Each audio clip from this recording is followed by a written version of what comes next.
Brianda, de 35 años, ejercía como contadora forense en Monterrey.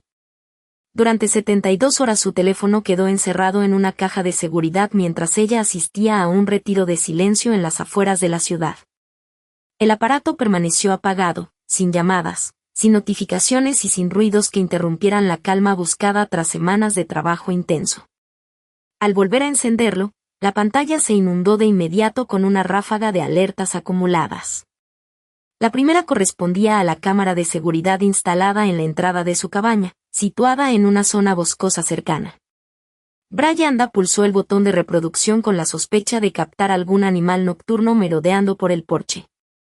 Las imágenes mostraron una escena totalmente distinta y desconcertante. Una fuerte tormenta golpeaba el lente con gotas pesadas mientras un coche negro se detenía bruscamente frente a la puerta. Rodrigo, su hermano, bajó apresurado, arrastrando del brazo a sus 3 hijos pequeños, Mateo, Sofía y Tomás. Rodrigo empujó billetes al chofer, señaló la cabaña oscura y vacía, y de inmediato volvió a subirse al vehículo, que arrancó a toda velocidad entre el lodo. Los niños permanecieron bajo la lluvia intensa, con las manos temblorosas y la mirada perdida en la oscuridad. La marca de tiempo en la esquina de la pantalla indicaba que aquello había ocurrido hace 4 días. Brianda sintió que el aire se le escapaba del pecho. Sus manos se pusieron sudorosas mientras su mente entrenada intentaba mantener el control. El pánico era ineficiente y ella nunca operaba desde la ineficiencia. Reprodujo el video nuevamente, detuvo la imagen y acercó el plano con los dedos para observar cada detalle del entorno. Su cabaña se encontraba sobre la avenida principal de la zona, un camino pavimentado y perfectamente iluminado donde cualquier vecino podía escuchar un ruido o brindar ayuda. Sin embargo, el letrero que aparecía al fondo, justo detrás de sus sobrinos, correspondía a un callejón secundario de terracería ubicado a varios kilómetros al norte, un tramo solitario rodeado de pinos altos sin alumbrado público, sin señal de celular y sin casas cercanas. Rodrigo no solo había dejado a sus propios hijos abandonados en la puerta de su cabaña aprovechando su ausencia, los había arrojado en medio de la nada, en una zona peligrosa y desolada, simplemente porque no se tomó la molestia de revisar la dirección en el mapa. Para comprender las razones detrás de un acto tan frío y calculador, era necesario repasar las páginas de un historial familiar marcado por rescates financieros y privilegios intocables. Durante más de 3 décadas, Rodrigo había ocupado el lugar del hijo dorado, un hombre carismático cuya vida adulta estuvo llena de tropiezos económicos y deudas imposibles de saldar. Mientras tanto, Brianda había asumido el rol silencioso de la salvadora de la familia. Ella era la contadora forense que cubría los honorarios de abogados en secreto, pagaba rentas atrasadas para evitar desalojos y rescataba al hermano menor de sus constantes fracasos empresariales. Apenas la semana anterior, Brianda había tomado la decisión definitiva de cerrar esa cuenta para siempre. Rodrigo la llamó con un tono de urgencia absoluta, exigiéndole que se hiciera cargo de Mateo, Sofía y Tomás durante el fin de semana, argumentando que tenía una reunión crucial con inversionistas en Guadalajara que definiría el futuro de su carrera. Ella le respondió con un no rotundo. Le recordó que se iría a un retiro de 3 días completamente desconectada y sin posibilidad de recibir llamadas ni atender emergencias. Rodrigo la acusó de ser una hermana fría, egoísta y desatenta con la familia. Brianda mantuvo su postura y no cedió ante el chantaje emocional. Él colgó el teléfono sin despedirse, furioso por no haber conseguido su propósito. En ese momento, mirando la pantalla del celular con la lluvia golpeando afuera, Brianda comprendió el verdadero significado de aquel silencio cortante. Rodrigo no entendía la palabra no como un límite razonable entre adultos. Para él, uno funcionaba como una ofensa directa, y las ofensas de esa magnitud exigían siempre un castigo ejemplar. Él sabía perfectamente que su hermana estaría incomunicada y fuera de la ciudad. Aún así, envió a sus propios hijos hacia la nada, arriesgando la seguridad y la vida de los menores únicamente para obligarla a doblegarse y demostrar que sus caprichos estaban por encima de cualquier otra circunstancia. Brianda salió de inmediato hacia la delegación de policía más cercana, conduciendo durante largos minutos a través de una neblina espesa que cubría la carretera mientras su teléfono, recién conectado al cargador del tablero, comenzaba a vibrar sin descanso con decenas de notificaciones acumuladas. Pero eso no fue lo peor. Al llegar, estacionó el coche frente a la comisaría con el motor aún encendido y las manos aferradas al volante con tanta fuerza que los nudillos le dolían. Afuera, el agua caía con fuerza sobre el parabrisas, empañando los cristales mientras los oficiales la miraban desde el mostrador con una mezcla de fastidio y apatía ante la tormenta que paralizaba la ciudad. Los agentes tardaron 20 minutos interminables en registrar la denuncia por abandono temporal de menores y notificar al sistema de protección infantil. En ese lapso, la pantalla del celular se iluminó repetidas veces con mensajes de voz de Rodrigo, quien ya no disimulaba la furia, exigiéndole que recogiera a los niños de inmediato y dejara de hacer un escándalo innecesario en las dependencias públicas. Brianda escuchó los audios con el rostro completamente rígido, sintiendo como el enojo acumulado durante años se transformaba en una fría y absoluta determinación. Rodrigo estaba convencido de que ella volvería a ceder, como siempre lo había hecho ante cada capricho y cada crisis fabricada por su familia desde la infancia. No imaginaba que cruzar esa puerta policial marcaba el final definitivo de la sumisión y el inicio de un camino sin retorno. ¿Debería ella perdonar a Rodrigo o cortar todo vínculo? ¿Debería denunciarlo o guardar silencio para proteger a los niños? La respuesta no tardó en formarse. La determinación de Brianda se volvió inquebrantable. A las 3 de la madrugada, los niños se encontraban bajo el resguardo temporal de los servicios sociales mientras las autoridades locales iniciaban el expediente oficial contra el padre por negligencia grave. Brianda firmó los documentos necesarios con letra clara, respirando hondo mientras el frío de la madrugada le recorría la espalda y confirmaba que la estructura familiar en la que había confiado se derrumbaba en pedazos. Al salir de la delegación, la lluvia había cesado y las calles de Guadalajara brillaban bajo la luz amarilla de los faroles. El celular vibró una vez más en su bolsillo con un mensaje de su madre que decía que dejara los caprichos infantiles y fuera a buscar a sus sobrinos de inmediato. Brianda miró la pantalla, apagó el aparato por completo y se subió al auto sin responder una sola palabra. ¿Cómo podía una madre exigir obediencia ciega a alguien que acababa de poner en peligro a los más indefensos de la casa? Kodu Goster. Yemenach Sunu Dedi. El motor del auto ronroneaba bajo la intensa lluvia mientras Brianda avanzaba por las avenidas oscuras y congestionadas de Guadalajara, con las manos firmemente aferradas al volante y el rostro iluminado por la luz pálida del tablero. El teléfono celular, colocado en el asiento del copiloto, no dejaba de vibrar de manera insistente, iluminando la guantera con destellos continuos y molestos que anunciaban la tormenta digital que se desataba a sus espaldas. Eran llamadas perdidas y mensajes interminables enviados por Diana y Walter, sus propios padres, quienes exigían explicaciones inmediatas con una furia ciega, alimentada por mentiras. ¿Cómo se atrevía la hija menor a dejar a los niños tirados en la calle?, decían las pantallas con letras rojas y signos de exclamación que reflejaban la total falta de juicio de quienes juzgaban sin escuchar. Rodrigo se había movido con una rapidez calculadora, tejiendo una red de embustes antes de apagar su propio aparato y desaparecer rumbo a un supuesto viaje de negocios que olía a coartada barata. Había convencido a toda la familia, mediante audios pausados y dramáticos, de que Brianda se había comprometido solemnemente a cuidar a Mateo, Sofía y Tomás durante el fin de semana, y que luego, de manera insensible y fría, los había abandonado a su suerte bajo la tormenta. Brianda recordaba las tardes silenciosas de su propia infancia en esa misma ciudad, cuando las promesas familiares eran consideradas un pacto sagrado y nadie en su sano juicio abandonaba a los suyos.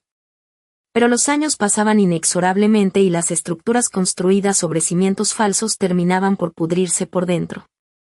Rodrigo había aprendido con los años que cada vez que necesitaba dinero rápido, un rescate financiero urgente o una coartada para sus irresponsabilidades, un par de lágrimas falsas y un par de llamadas bien calculadas bastaban para mover toda la maquinaria familiar en su favor, convirtiéndolo en la víctima perpetua.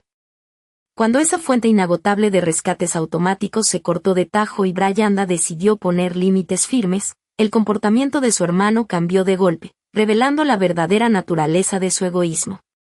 En el ámbito de la contabilidad forense y el análisis de conductas humanas, que Brianda dominaba a la perfección por su profesión, aquel fenómeno tenía un nombre exacto y clínico: la conducta de extinción.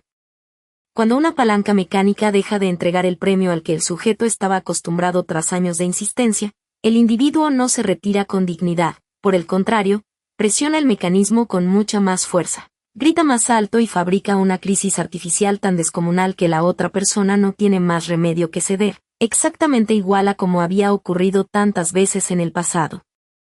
Rodrigo no era un hombre descuidado ni un despistado común, era un manipulador metódico que había calculado cada segundo de su plan. Había diseñado una emergencia tan extrema que obligaría a Brianda a rendirse ante la presión colectiva de los abuelos. Al final de la larga cadena de mensajes amenazantes y reproches injustos, uno destacaba por encima de todos los demás, enviado por Rodrigo varias horas después de haber dejado a los niños solos en el porche oscuro. La frase brillaba en la pantalla con una tranquilidad cínica y despreciable que le helaba la sangre a cualquiera que la leyera. La próxima vez contesta el teléfono, decía el texto con absoluta suficiencia. Tú hiciste esto. Él no estaba aterrorizado por la seguridad de sus hijos ni preocupado por su bienestar. Estaba completamente convencido de que Brianda ya había regresado a su departamento, que estaba limpiando el desastre en riguroso silencio y que terminaría asumiendo la culpa como una tonta sumisa para evitar escándalos mayores. No tenía la menor idea de que ella llevaba 4 días completamente incomunicada en auditorías complejas, ni de que la palanca de manipulación ya no estaba simplemente rota, la había arrancado de raíz de una vez por todas. Al llegar por fin a la delegación de policía del distrito, el ambiente del lugar olía fuertemente a café amargo, papel mojado, desinfectante barato y una desesperación contenida que flotaba en el aire. La oficial al mando la condujo con paso firme por un pasillo estrecho, de paredes grises y descarapeladas, hasta llegar a una oficina trasera donde el verdadero costo del egoísmo desmedido de Rodrigo aguardaba en completo silencio. Mateo, el mayor de los hermanos, estaba sentado en una silla de plástico rígido y frío, mirando un punto fijo en la pared descascarada con los ojos hinchados por el llanto reciente. Sofía se encontraba acurrucada en un rincón oscuro sobre un sillón desgastado de cuerina, apretando con desesperación contra su pequeño pecho un conejo de peluche sucio que despedía un penetrante olor a humedad y abandono. Tomás, el bebé de la familia, dormía profundamente dentro de una pequeña cuna portátil de lona, con las marcas duras y secas de las lágrimas dibujadas todavía con claridad en sus mejillas rosadas y frías. Una vecina de la cuadra, una mujer mayor de cabello blanco y mirada bondadosa llamada señora Ortega, se acercó lentamente a Brianda con el rostro tenso por la indignación y el coraje acumulado. Fue ella, con una linterna en la mano, quien había encontrado a los 3 pequeños tiritando de miedo y frío en el porche oscuro de la casa de Brianda, esperando pacientemente durante horas bajo la lluvia torrencial. Los labios del pequeño Tomás estaban completamente azulados por las bajas temperaturas de la madrugada, y los niños mayores tenían tanto terror de moverse del lugar o buscar refugio por su cuenta que se habían quedado petrificados exactamente en el mismo rincón donde su padre los había abandonado, aterrorizados de que Rodrigo regresara de repente y los castigara con severidad por desobedecer la orden de no moverse de allí ni un solo centímetro. En el instante exacto en que Mateo reconoció la figura de su tía al cruzar el umbral de la puerta, el niño se levantó de un salto repentino y corrió hacia ella con desesperación absoluta, enterrando la cara en el abrigo mojado de Brianda y sollozando con tanta fuerza que le temblaba todo el cuerpo pequeño y desvalido. Tú prometiste que volverías pronto a buscarnos, murmuró el niño entre sollozos profundos, apretando la tela del abrigo con sus manitas entumecidas por el frío. Esperamos muchísimo tiempo sentados en la banqueta. Se hizo de noche y Sofía lloró mucho porque tenía miedo de la oscuridad y de los truenos. Cada una de aquellas palabras infantiles cayó sobre el pecho de Brianda como el filo pesado de un cuchillo oxidado que cortaba la respiración. Rodrigo no se había limitado a poner en riesgo la integridad física y la vida de sus propios hijos con una irresponsabilidad criminal e imperdonable. Había utilizado de manera ruin el afecto genuino y el amor incondicional que ella sentía por ellos como un arma de destrucción masiva para doblegar su voluntad. Los mensajes en los teléfonos de sus padres seguían entrando sin pausa en la pantalla del celular apagado, cada uno más agresivo y descalificador que el anterior, exigiendo que Brianda asumiera una culpa inventada mientras el verdadero culpable volaba cómodo hacia su destino sin mirar atrás ni sentir un ápice de culpa. El peso asfixiante de la traición familiar se sentía denso y pesado en el aire viciado de aquella pequeña oficina policial, donde las lágrimas silenciosas de los niños contaban una historia de abandono muy distinta a la que Rodrigo había sembrado con tanta malicia en los oídos de toda la familia. Brianda miró a sus sobrinos dormir y respiró hondo, sintiendo como una fría y calculadora determinación reemplazaba de inmediato cualquier rastro de duda o debilidad en su mente. ¿Podrá Brianda demostrar la verdad antes de que sus padres la condenen para siempre? El pasillo de la Comandancia de Policía de Guadalajara olía a café quemado y a encierro. Brianda cruzó la zona a paso apresurado, el eco de sus tacones golpeando las paredes frías y desgastadas. Al entrar en la sala de espera, sus ojos se posaron en una banca de plástico metalizado donde sus sobrinos se habían acurrucado. Tomás, el más pequeño, mostraba los ojos hinchados por el llanto y la chaqueta desabrochada. Cuando la vio aparecer por la puerta, Sofía y Mateo saltaron de pie y se lanzaron hacia ella. Mateo se aferró a la cintura de Brianda con una fuerza desesperada, temblando tanto de frío como de miedo. Brianda sintió un nudo profundo en la garganta, tragó saliva y contuvo las lágrimas, obligándose a mantener la calma que los niños necesitaban en ese instante. Los abrazó contra su pecho, percibiendo el calor frágil de sus cuerpos. La visión de los niños abandonados en una estación de policía, usados como simples peones en un juego cruel, encendió en ella una rabia fría y calculadora. Ya no se trataba de una simple discusión familiar ni de un malentendido pasajero. Era una guerra abierta. Brianda se separó lentamente de los niños, acomodó sus ropas con manos firmes y los dejó al cuidado de un oficial amable que les ofreció un vaso de agua tibia. En ese momento, la guardia se acercó con una carpeta llena de documentos y la miró con seriedad. La oficial le explicó con voz pausada la gravedad legal de la situación en la que Rodrigo había dejado a los menores desatendidos en la vía pública. No era una simple falta administrativa. Constituía un delito de abandono de persona y negligencia grave que podía costarle muy caro ante los juzgados familiares. Pero eso no fue lo peor. Brianda escuchó cada palabra con atención milimétrica, asintiendo despacio mientras su mente procesaba las implicaciones jurídicas. Rodrigo creía que podía usar a sus propios hijos como escudo y desaparecer sin enfrentar consecuencias. Sin embargo, se había equivocado de persona. Agradeció a los oficiales, prometió regresar pronto por los niños una vez que firmara los reportes correspondientes y pidió usar una computadora de la oficina para revisar un asunto urgente. La oficial la condujo a un escritorio secundario con una pantalla vieja que parpadeaba tenuemente. Brianda se sentó, apoyó las manos sobre el teclado y comenzó a revisar las cuentas bancarias de su hermano con la misma precisión fría con la que auditaba casos de fraude en su trabajo diario. Los números en la pantalla confirmaron lo peor rápidamente. La cuenta corriente de Rodrigo mostraba un saldo negativo alarmante, con miles de pesos en números rojos por comisiones bancarias acumuladas. Su cuenta comercial principal había sido cerrada meses atrás por los directivos del banco debido a movimientos sospechosos y transferencias no aclaradas. Al revisar sus tarjetas de crédito, descubrió que estaban al límite absoluto, saturadas de disposiciones de efectivo en cajeros y cargos recurrentes en sitios de apuestas en línea. Todo encajaba con el perfil de alguien desesperado que apostaba lo que no tenía para intentar recuperar el dinero perdido. Sin embargo, lo peor aún estaba por descubrirse. Por pura inercia profesional, y por el hábito de proteger su propia identidad financiera frente a posibles fraudes, Brianda ingresó su nombre y su número de registro fiscal en el sistema de consulta crediticia. Lo que apareció en la pantalla le cortó la respiración de golpe. 3 créditos personales de alta tasa de interés, solicitados en los últimos 6 meses a su nombre, sumaban 210,000 pesos.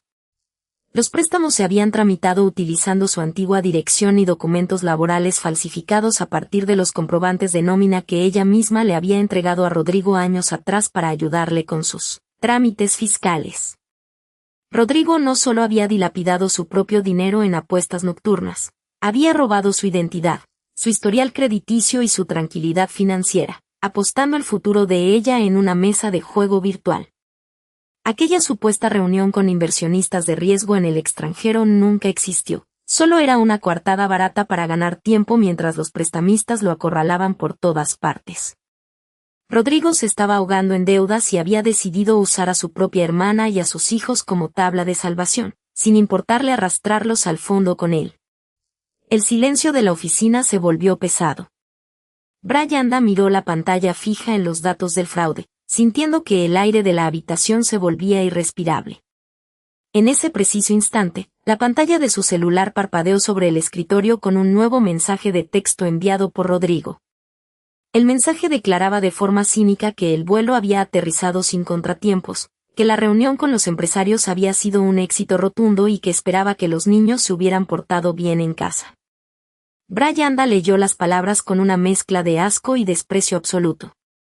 No respondió al mensaje. En su lugar, reenvió toda la documentación de los préstamos fraudulentos y el historial de transacciones directamente al correo de la oficial a cargo del caso.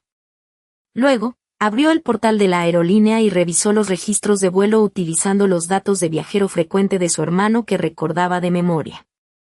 La mentira quedó al descubierto de inmediato. Rodrigo no pensaba regresar al día siguiente como había asegurado en su mensaje cínico. Ya tenía comprado un boleto para un vuelo nocturno que aterrizaría esa misma madrugada en Guadalajara. Estaba huyendo hacia adelante, convencido de que al llegar a la casa encontraría a la misma hermana sumisa de siempre, dispuesta a recibirlo con los brazos abiertos, a prepararle café caliente y a perdonarle cualquier tropiezo para mantener la falsa paz familiar. Brianda se levantó despacio de la silla, con la mirada fija en la ventana oscura donde la lluvia comenzaba a golpear los cristales con fuerza.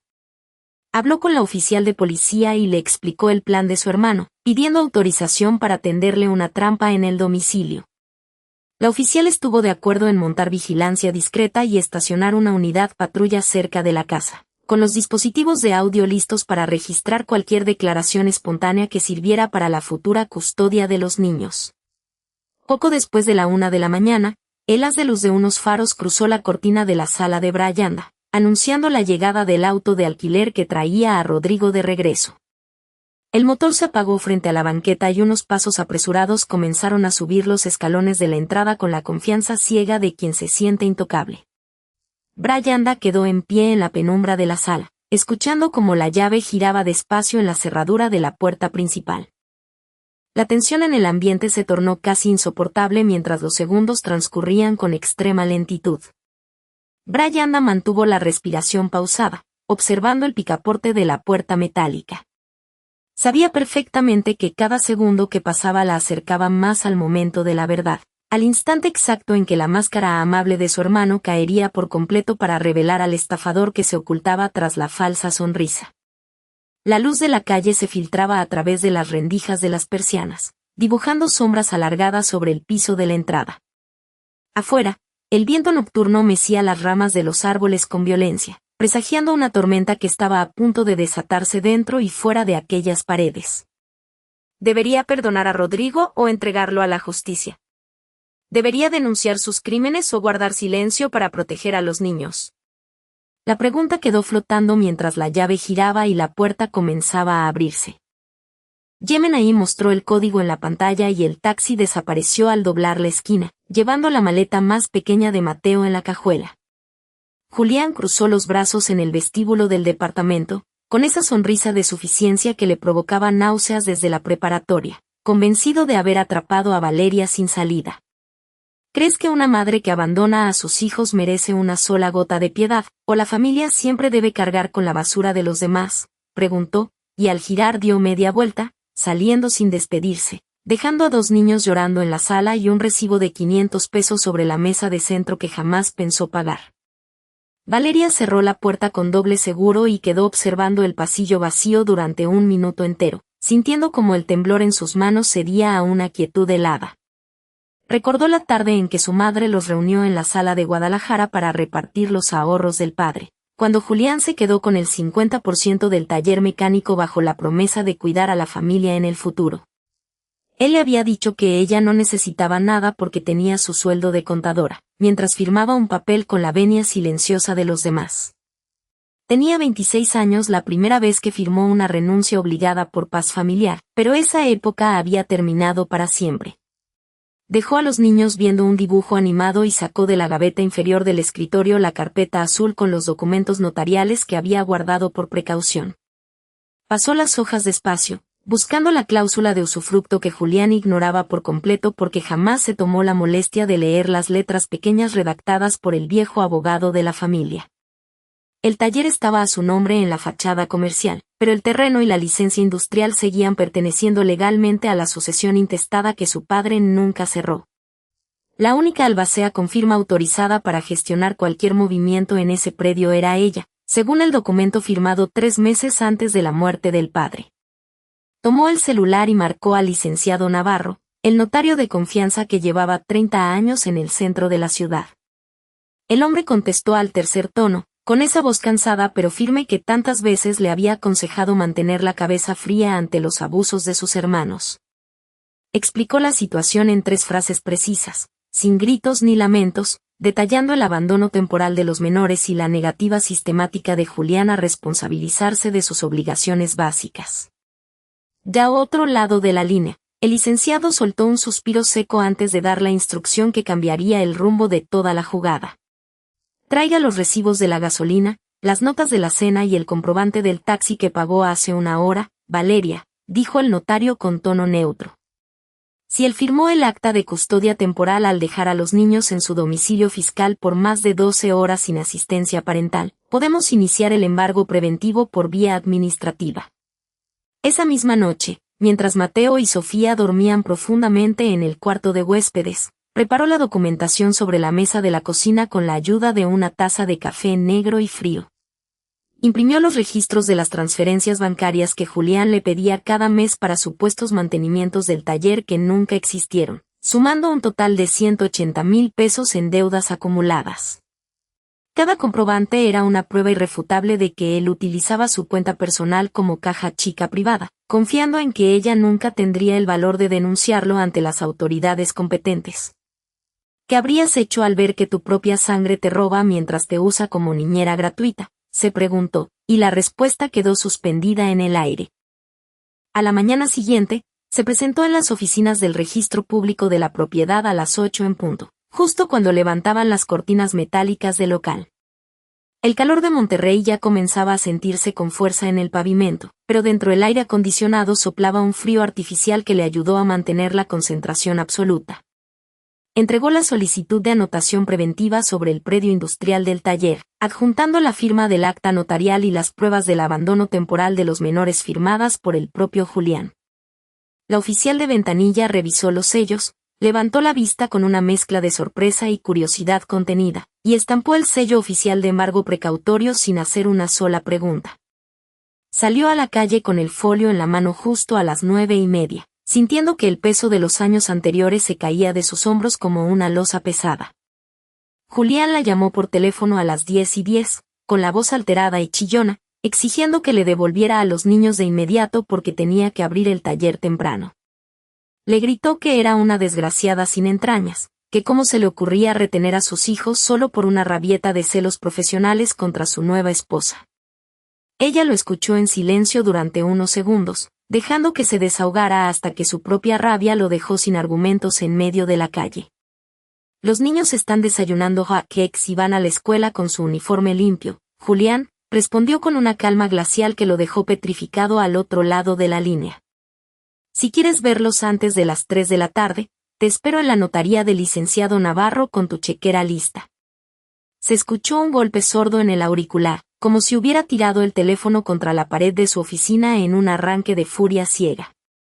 Cortó la comunicación sin decir una sola palabra más, pero quedó claro que no le quedaba otra alternativa si quería recuperar el control de su preciado negocio familiar. Regresó al departamento, preparó las mochilas de los niños y les dio un abrazo fuerte antes de llevarlos con su maestra de primaria. Sofía la miró con sus grandes ojos claros y preguntó si su papá se iba a enojar mucho con ellos por haber quedado en su casa. Se puso a su altura, acomodó el cuello del suéter escolar con suavidad y le explicó que las cosas justas a veces cuestan lágrimas, pero siempre terminan por acomodarse en su sitio. A las 2 de la tarde en punto, cruzó la puerta de caoba del despacho del licenciado Navarro con la carpeta azul bajo el brazo y la certeza absoluta de la victoria. Julián ya estaba sentado en el sillón de espera, sudando profusamente bajo su camisa de manga larga, con la cara desencajada y los nudillos blancos de tanto apretar las manos. Su esposa, Marcela, lo acompañaba de pie junto a la ventana, cruzada de brazos y con una expresión de desprecio absoluto que intentaba disimular su evidente nerviosismo. Julián se levantó de un salto al verla entrar, intentando acercarse con una falsa sonrisa de hermano abnegado que ya no engañaba a nadie en esa habitación. Le dijo que pararan con esa tontería de los abogados, que eran familia y que los trapos sucios debían lavarse en casa como siempre lo habían hecho. El licenciado Navarro carraspeó desde su escritorio, se acomodó los lentes de aumento sobre el puente de la nariz y señaló los asientos frente a él con un gesto imperativo. Julián tuvo que tragarse sus palabras y sentarse de mala gana, sudando frío mientras el notario abría el expediente oficial sobre la mesa central. Señorita Valeria, el embargo precautorio sobre el predio comercial del taller está debidamente inscrito y ratificado por el registro público desde esta misma mañana, comenzó el notario con voz pausada y formal. Sin embargo, la parte deudora tiene derecho a una liquidación inmediata o a la cesión voluntaria de los derechos accionarios para saldar la deuda acumulada de manutención y préstamos personales. Julián abrió los ojos desmesuradamente, mirando de reojo los papeles oficiales donde aparecían las cifras exactas de los 180,000 pesos que le debía desde hacía 4 años. Intentó protestar diciendo que esas firmas eran falsas, que el dinero se había gastado en reparaciones urgentes del local y que ella no tenía ningún derecho a reclamar nada. Las facturas de las refacciones nunca existieron en la contabilidad del taller, Julián, y los depósitos salieron directamente de mi cuenta de ahorros personal, contestó sin levantar la voz, mirándolo fijamente a los ojos. O firmas la cesión del 50% restante del terreno a mi nombre hoy mismo, o mañana subastamos la maquinaria para recuperar cada centavo. Marcela soltó un grito ahogado de indignación, reprochándole a su esposo en voz baja que fuera un incompetente por haber dejado los papeles del terreno a nombre de la familia. Julián se quedó blanco, con la mandíbula temblando y la mirada perdida entre el rostro del notario y la pluma que descansaba sobre el contrato abierto. Recordó la vez que los dejó plantados en el hospital cuando operaron a su madre de la vesícula porque tenía un partido de fútbol con sus amigos del club. ¿Crees que alguien así merece conservar el esfuerzo de toda una vida familiar solo por llevar el apellido paterno? Se preguntó de nuevo, y la duda quedó suspendida. Julián extendió la mano derecha con un movimiento lento y pesado, como si la pluma pesara 100 kilos, y firmó cada una de las 3 copias del documento notarial. Su nombre quedó grabado al pie de la página con un trazo torcido y tembloroso, mientras el sello oficial del despacho validaba la transferencia definitiva de la propiedad. El licenciado Navarro firmó al lado, entregándole la copia original en una carpeta limpia. Julián se dejó caer hacia atrás en el sillón, la derrota pintada en el rostro. Ella se levantó en silencio, tomó sus documentos y caminó hacia la salida sin mirar atrás ni dedicarles una sola palabra de despedida a ninguno de los dos.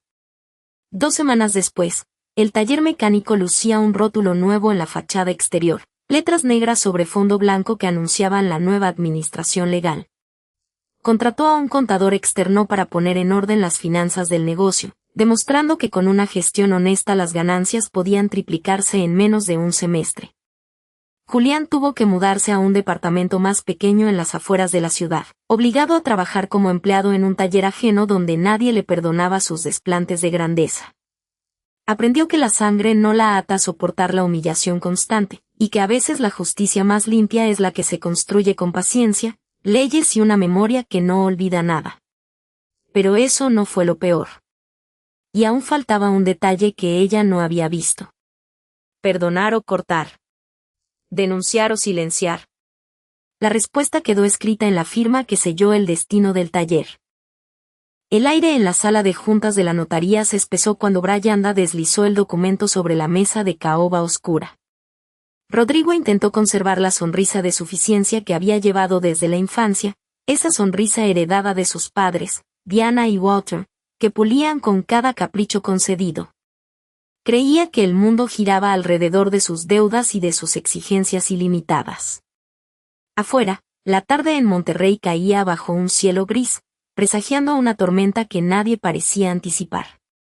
Rodrigo examinó los papeles con la indiferencia habitual de quien nunca ha necesitado ganarse el sustento con el sudor de la frente, convencido de que su apellido y su condición de hijo varón bastaban como escudos contra cualquier auditoría financiera. No sé qué pretendes demostrar con esto, Brianda, dijo Rodrigo, soltando una risa corta que tembló en sus labios mientras sus dedos se agitaban ligeramente. Los terrenos del norte y las cuentas de ahorro fueron firmados por nuestros padres hace años. Todo eso me pertenece por derecho de sucesión y por el testamento que firmaron en su sano juicio. Brianda no parpadeó. Tenía las manos cruzadas sobre la mesa, los nudillos blanqueados por la tensión acumulada de tantos meses de silencio y vigilancia sobre las hojas de cálculo. Como contadora forense, sabía perfectamente que las mentiras más grandes no se gritan, sino que se esconden tras firmas falsificadas y notarios cómplices que creen que nadie revisará 2 veces los folios del registro público. Tus padres firmaron un poder limitado para la administración de bienes, Rodrigo, no una donación universal, respondió ella, con la voz serena, medida, casi fría. Pero lo que no sabías es que la auditoría que ordenó el juez no se detuvo en las cuentas superficiales del negocio familiar. Revisó cada movimiento desde el día en que Mateo, Sofía y Tomás apenas empezaban la escuela. Mientras los minutos avanzaban, las paredes de la notaría parecían cerrarse sobre Rodrigo y los números en los informes contables hablaban por sí mismos sin admitir apelación. Diana, la madre, había intentado justificar las acciones de su hijo favorito durante años, repitiendo hasta el cansancio que los varones de la familia necesitaban un empujón más fuerte para salir adelante en un mundo competitivo. Sin embargo, los registros bancarios demostraban que ese empujón no era más que un desvío constante de recursos que pertenecían a todos los herederos legítimos.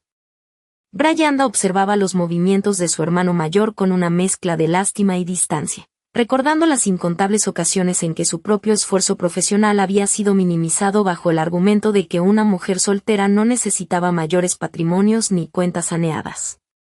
El rostro de Rodrigo cambió de color en cuestión de segundos. El rojo de la falsa seguridad dio paso a una palidez cenicienta que le recorrió las mejillas. Por un instante, la máscara de hermano mayor protector e intocable se desmoronó por completo, dejando al descubierto a un hombre acorralado por sus propias mentiras financieras. Recordó vagamente las advertencias de Julián, su antiguo socio, que ahora trabajaba en un taller mecánico a las afueras de la ciudad intentando sobrevivir con un salario mínimo. Pero Rodrigo había preferido ignorar las señales, confiando en que los 210,000 pesos que había desviado de las cuentas comunes se evaporarían sin dejar rastro en la contabilidad general. ¿Crees que una traición de esa magnitud se puede borrar simplemente pidiendo perdón en una cena familiar?, preguntó Brianda, con la certeza de que la verdad ya había sido revelada. ¿Perdonar o cortar? ¿Denunciar o callar? Las dos preguntas quedaron suspendidas en el aire, obligando a todos los presentes a sopesar la lealtad contra la justicia. Pero eso no fue lo peor. La respuesta de Rodrigo fue un golpe de furia que resonó en la madera del piso. «Estás loca. Nuestros padres sabían lo que hacían. Ese dinero era para asegurar el futuro de mis hijos, no para que una contadora amargada destruyera a la familia», vociferó, levantándose de un salto y tirando la silla hacia atrás con un estruendo que sacudió las paredes. Brianda permaneció sentada, inmóvil, observando cómo el hermano que siempre había disfrutado de todo servido en bandeja de plata comenzaba a golpear el escritorio con los puños, exigiendo que los asesores legales intervinieran para salvarlo del abismo. Los abogados que habían avalado sus manejos turbios ya no respondían. Ellos también sabían que el rastro del dinero estaba demasiado limpio en los registros del banco y demasiado sucio en las declaraciones fiscales que Brianda había logrado rescatar tras meses de investigación minuciosa. Las horas previas a esa confrontación habían sido largas y solitarias. Brianda recordaba la noche anterior, sentada en la pequeña mesa de su departamento en Monterrey, revisando una vez más los comprobantes de transferencia que demostraban cómo Rodrigo había vaciado sistemáticamente los fondos destinados al cuidado médico de Walter y a la manutención de los niños. El reflejo cansado de su propio rostro brillaba en la pantalla azul del monitor mientras ordenaba los expedientes que hoy llevaban al colapso financiero del hombre que la había despreciado durante años. «Tus hijos no tienen la culpa de nada, Rodrigo», dijo Brianda con una calma exasperante. «Pero los 210,000 pesos que sacaste de la cuenta conjunta bajo la excusa de una inversión fantasma ya están congelados por orden judicial. No hay propiedades a tu nombre que puedan respaldar esa deuda, y el juez ya tiene copia de cada pagaré firmado con su plantación de identidad. El golpe legal fue tan certero que a Rodrigo le faltó el aire.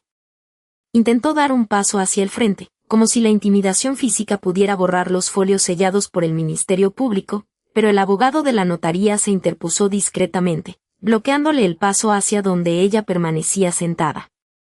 El imperio de privilegios que la familia había construido a base de encubrir los abusos del hijo dorado se derrumbaba en menos de media hora, sin gritos innecesarios, sin violencia física, únicamente sostenido por la contundencia inapelable de las leyes y los estados de cuenta.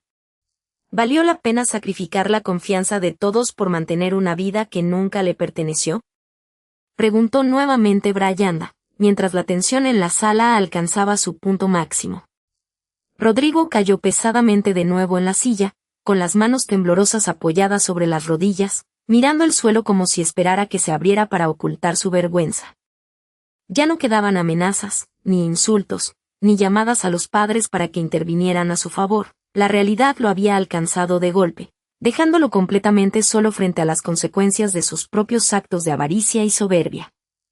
Afuera, la lluvia comenzó a golpear los cristales del edificio con fuerza, marcando el ritmo de una tarde que cambiaría para siempre el equilibrio de la familia.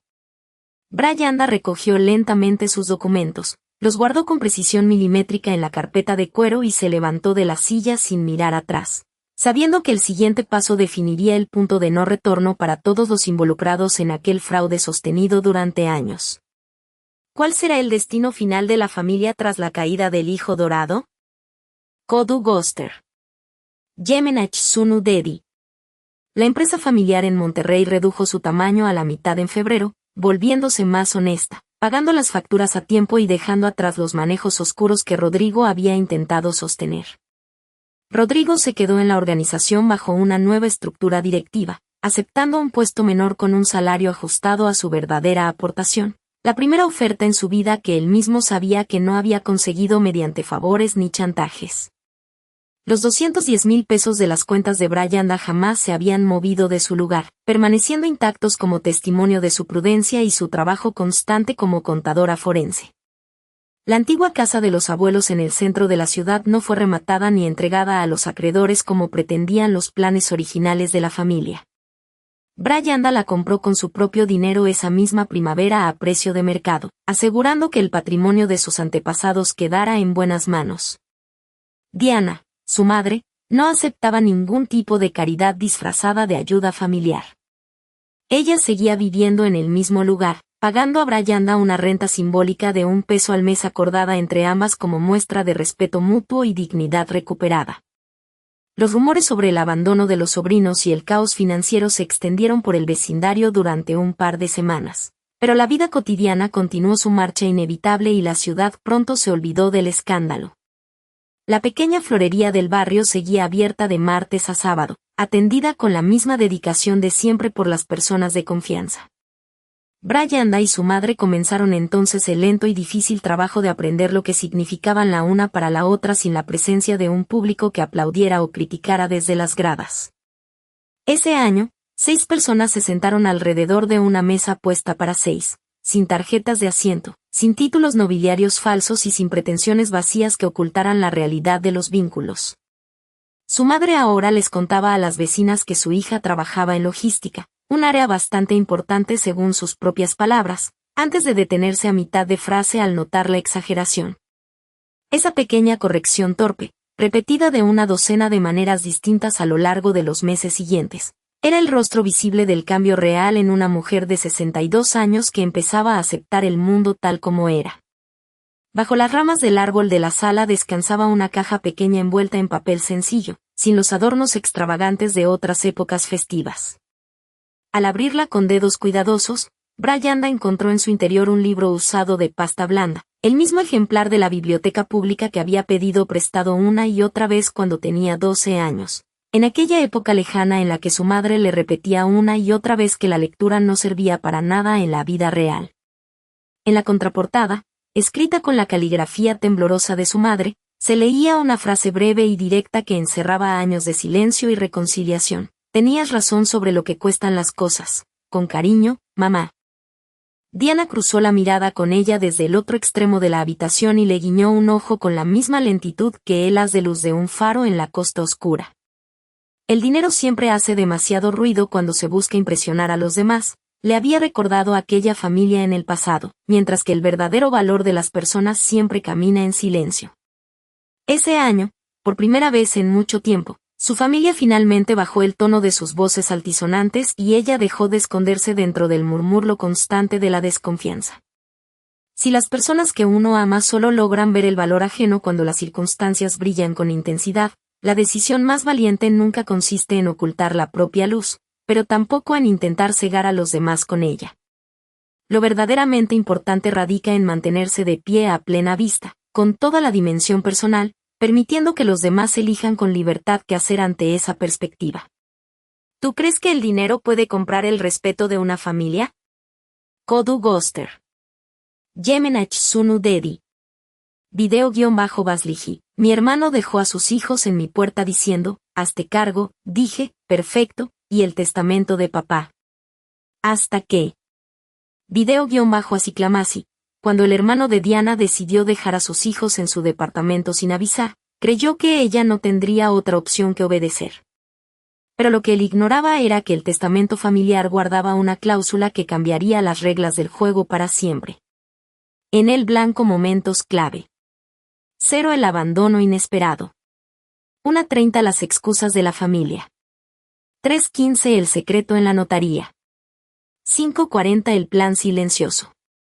8:20 la lectura definitiva. 10:05 consecuencias y justicia.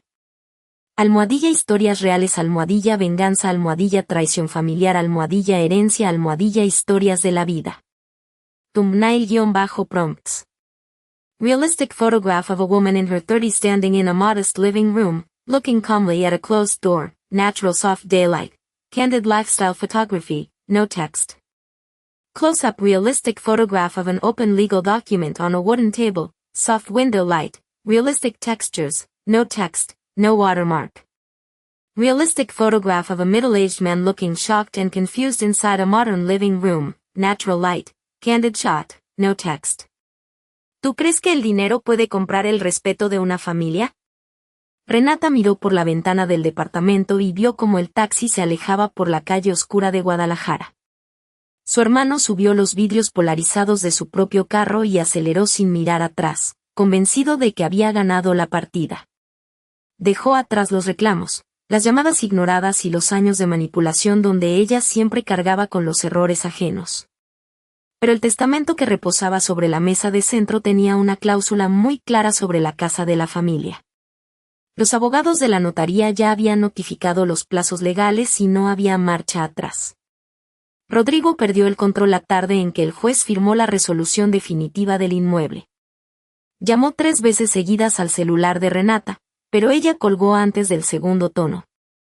Aquella noche preparó café y se sentó en la sala con una tranquilidad que no sentía desde hacía años. Las maletas de los niños ya estaban listas en la entrada, pero no para quedarse en su casa, sino de regreso con su padre. Ella cumplió con avisarle a las autoridades y dejar constancia de cada detalle del abandono temporal. La venganza no necesitó gritos ni insultos en la cena familiar. Bastó con dejar que las leyes de la herencia de su padre operaran exactamente como estaban escritas. Rodrigo tuvo que vender su propio vehículo para pagar los honorarios atrasados y las multas acumuladas. La vida de Diana siguió su curso sin mirar los reproches que llegaron después desde los teléfonos de sus tíos. Aprendió que poner límites claros es la única forma de frenar a quienes creen que la familia es una excusa para abusar. Y cuando el sol comenzó a entrar por la ventana al día siguiente, sintió que por fin respiraba un aire limpio. ¿Tú habrías devuelto a los sobrinos de inmediato o habrías esperado a que firmaran los papeles del testamento? Suscríbete al canal si quieres conocer más historias sobre cómo poner a cada quien en su lugar.